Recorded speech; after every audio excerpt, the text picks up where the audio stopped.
It's 11:30 at night and I'm staring at the camera I just set up on a stack of books. 3 years of podcasting, just my voice floating into earbuds while people drive to work or wash dishes.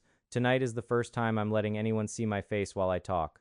My hands are shaking a little. I keep pressing record and stopping, pressing and stopping. This feels like a confession I didn't know I was about to make. I started on Facebook Live back when nobody was watching. Then TikTok found me, and suddenly strangers were asking why I wasn't visual. They wanted to see the way I shrug when I say something uncomfortable, the way my eyebrows go up when I'm about to say something real. I kept saying I'd get around to it. But I needed it to feel like me, not polished, not produced, just me, sitting here, figuring it out in real time. If you've only ever heard my voice, I get why this feels different. But I want you to see the way my hands move when I'm trying to find the right word. I want you to see the pause before I say something hard. That's why I'm asking you to follow on YouTube now, not because I need numbers, because I want you to be here for the visual part of this conversation too.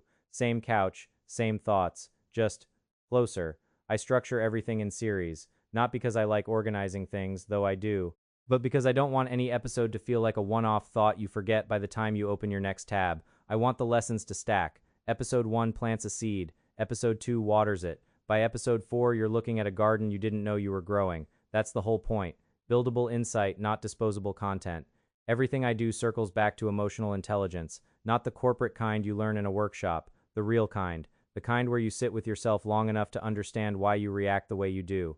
I'm obsessed with the things that make us human, the messy parts, the parts we hide, and I believe that no matter where you're from, no matter what your life looks like, there's something in my story that connects to yours. That's why I build these series the way I do. Each episode is designed so that if you listen to one, you get something, but if you listen to all of them, you get the whole picture. It's like assembling a puzzle one piece at a time. Some pieces won't make sense until you see the one 3 episodes later. That's intentional. I wanted to reward patience in a world that rewards scrolling. May is Mental Health Awareness Month here in the States, but I don't believe awareness should live inside a calendar. You can observe it in yourself every single day. Every moment you stop pretending and actually check in with yourself, that's the real awareness, not the hashtag. The moment you ask yourself, how am I actually doing? And wait long enough to hear the honest answer. There's this role that a lot of us get drafted into without ever applying, the strong friend. It sounds like a compliment, a badge of honor. People say it like it's the highest praise. You're so strong, you handle everything so well. But nobody tells you that the badge comes with a weight you never agreed to carry, and one day you realize you've been working a job you never interviewed for.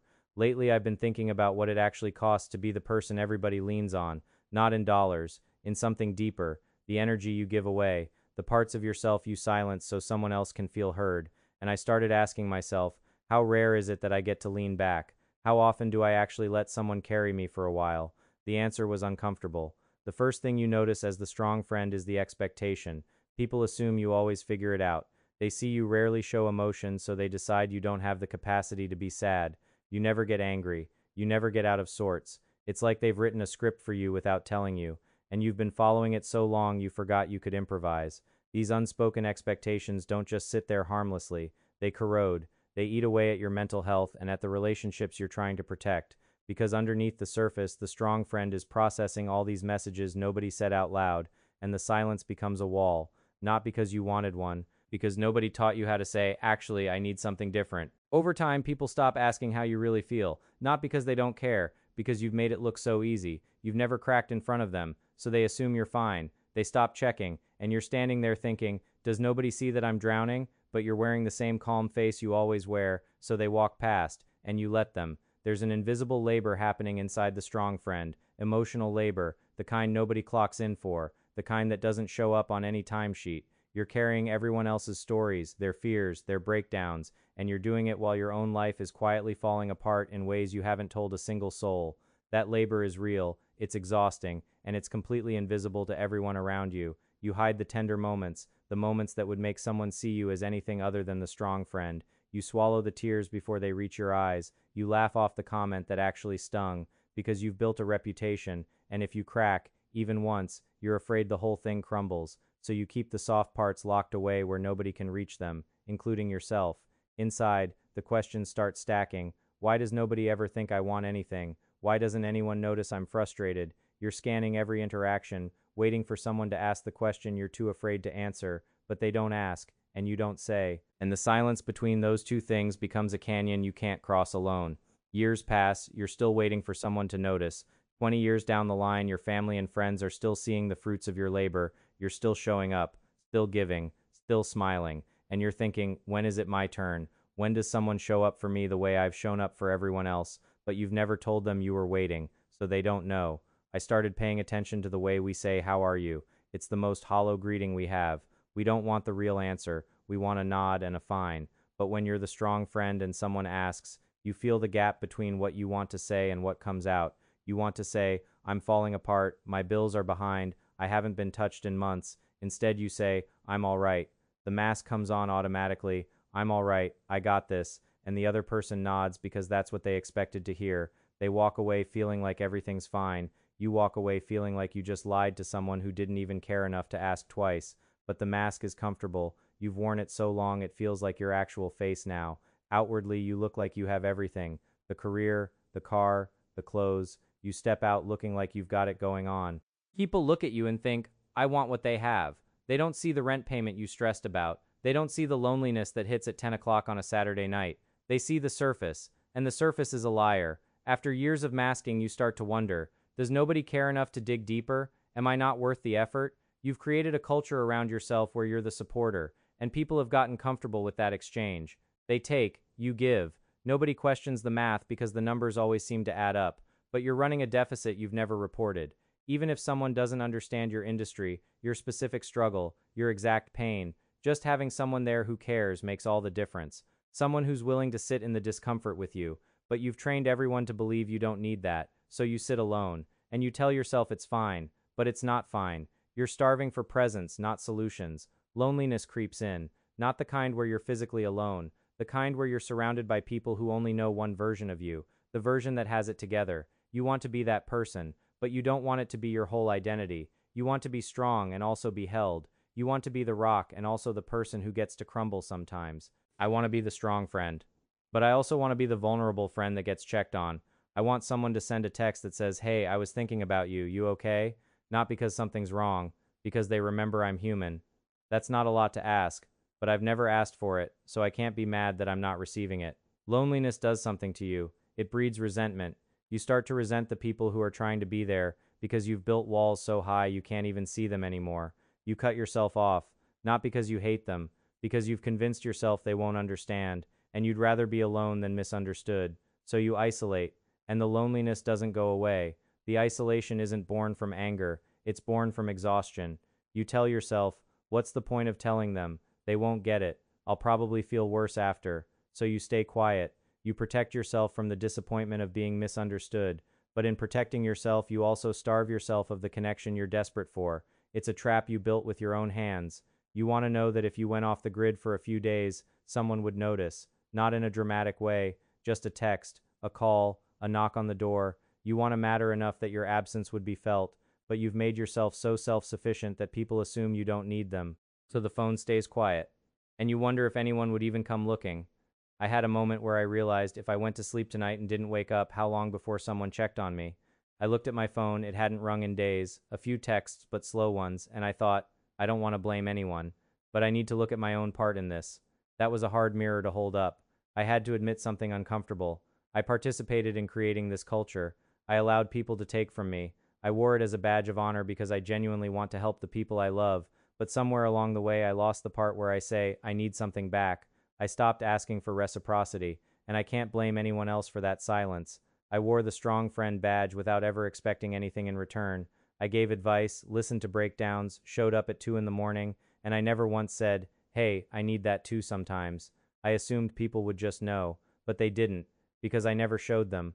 I was running on a system of unspoken expectations that I never taught anyone how to meet.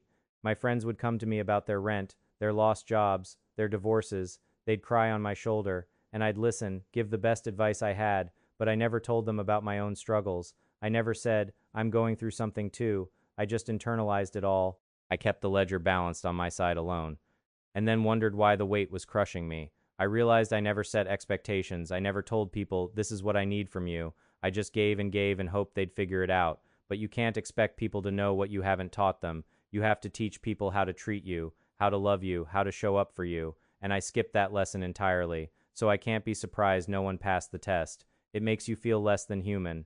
The strong friend starts to wonder, do they see me as a person with needs or just a resource? You need the same things everyone else does: a hug, a check-in, someone to say, I see you struggling, but you've presented yourself as someone who doesn't struggle, so people believe you, and you're left feeling invisible in plain sight. Resentment starts to build. You think, somebody should have shown up by now, somebody should have asked, but you never created the space for that conversation. You minimized your own needs, you bulldozed through your own pain, you put yourself on an island and then got mad that nobody swam out to you. The resentment is real, but so is your role in building the distance. You have to teach people how to treat you. It's not their fault if you've never shown them the blueprint. You have to say, this is how I need to be loved. This is how I need to be supported. And then you have to let them try. You can't expect them to read your mind. You have to use your words, even when it's uncomfortable, even when it feels like begging. If you're on the receiving end of having a strong friend, you have work to do too. Awareness is key. Once you know, you can act. So from this moment, if you have a strong friend in your life, go check on them. Really check, not the surface check, the deep check. Ask twice, ask 3 times, make them feel safe enough to tell you the truth, because they've been waiting for someone to ask. And if you're the strong friend, here's your assignment. Ask for what you need. Tell someone, check in with me every other day. Send me a text, call me, give them a script if you have to. Just say you good, and I'll tell you the truth. Make it easy for them to show up. Don't wait for them to guess. Hand them the map. But there's guilt. Oh, the guilt. You feel guilty for needing something because you know other people have it worse. Your friend just lost their job. Your mom is dealing with her own stuff. You think, I shouldn't add to their load, so you stay quiet. You guilt trip yourself into silence. You tell yourself you should be grateful for what you have, and you swallow the need until it becomes a knot in your chest. I should be grateful I have a job. I should be grateful I can pay my rent. I should be grateful I went to school. All true, all valid. But gratitude doesn't erase the human need to be held. Gratitude doesn't fill the emotional cup. You can be grateful and still be struggling. Both things can be true, but we use gratitude as a weapon against our own needs. I want to talk about reclaiming softness, especially for men, because we've been taught that softness is weakness, that being tender means being less than. But I've learned that every person, regardless of gender, deserves a soft place to land, men included. You deserve someone to hold you when you're breaking. You deserve to rest your head on someone's chest and let the world fall away. Pressing your head against a brick wall is uncomfortable. You'll make do if you have to. But you'd rather have someone embrace you, someone who gives you calmness, stillness, safety. That doesn't make you less of a man. It makes you human. You deserve hugs when you need them. You deserve someone to hold your hand when you're frustrated. You deserve to be told you can do it, even when you feel like you can't. Vulnerability is not defeat. It's not about being weaker or lesser than. It's about letting people into the parts of your heart you've had to shield from the world for safety, for defense. But reclaiming that vulnerability is a superpower. When you meet the right person, that openness becomes the foundation for something real, something reciprocal, something that doesn't require you to guess. I was dating someone last year, very masculine, liked being the man. One night he paused and said, I have to ask you something. I braced for something big. He said, are you okay with holding me? Like, cuddling? He explained that past partners made him feel wrong for wanting to be held. He asked with so much hesitation, it broke my heart that he had to ask permission to be soft. He told me this in the dark, like it cost him something to say it out loud. An ex, years before me, and he'd asked her to hold him after a rough week. She looked at him like he'd broken some rule neither of them had written down. She said no. He was 26. He never asked anyone again until he asked me. Now when he's had one of those days, I don't ask what's wrong first. I tell him to come here, and he does, straight into me, forehead against my collarbone, my arms wrapped all the way around his head and neck. I call it laying in my bosom, which makes him laugh every single time, even now, even after 2 years of it. And then the exhale comes, not a normal breath, a deep one, like something in his chest finally let go of a grip it had been holding since morning. I think about how that's the same exhale a baby makes against a parent's shoulder, the oldest kind of safe there is, wired into us before we ever had words for any of it. I need to say this plainly because nobody says it enough. Men deserve that same softness. Not a lesser version, not a joke version, the real thing, arms around them, permission to fall apart for 4 or 5 minutes, somewhere safe to put their head down. Wanting that doesn't make anyone less of a man. It makes them a person who's tired and honest about it. Here's what surprised me. His admitting he needed to be held didn't make me see him as fragile. It did the opposite. It made me trust him more, because he handed me something real instead of something performed. That's the part nobody tells you about vulnerability. It's not the risk in a relationship, it's the thing that actually builds the floor underneath one. I'll admit my own part in this. Some nights I want the exact same thing and don't ask for it. Last month I sat on the edge of my bed for maybe 10 minutes, wanting someone's arms around me, saying nothing, texting no one. 10 minutes, I counted. Then I got up and made tea instead, like that was the same thing. It wasn't. So here's the layer under that one. Rest isn't something you earn after you've proven you can carry everything without cracking. I used to think asking to disappear for a weekend meant I was failing someone. It doesn't. Saying I need to check out for a few days isn't abandonment, it's maintenance. Nobody hands you permission for that. You have to take it, guilt sitting in the passenger seat the whole time, and drive anyway. Say the actual sentence out loud, the one that feels too blunt. Not I'm fine, not I got this. Try, I need 7 days before I can talk about this, or don't call me this week. It felt rude the first time I tried it, on my own mother, at 24. She thanked me for the honesty instead. This is where reciprocity has to become a practice, not a wish. If someone shows up for you every single time, ask them once in a while, unprompted, what they need and actually wait for the answer. Don't rescue them out of the conversation with a joke. Sit in the discomfort of them telling you something real. That discomfort is the whole point. That's the two-way street actually opening for once instead of staying theoretical. I still think about the $25 gift card one of my old coworkers gave me. She said, "You always have your coffee at those meetings, so this is for that, it's not much." I told her the truth. My coffee at home costs about $4 a cup if I bought it out, so she'd basically covered 6 cups of it. It wasn't the amount, it was that she'd noticed. Another coworker got quieter about it. She bought me a glass, had my name etched into the bottom, wrapped it with a card that said I never made her feel small even though she wasn't salaried like the managers were. I don't drink anymore, but I kept the glass. Every time I see it in the cabinet, I think of her, not the job, not the title, her.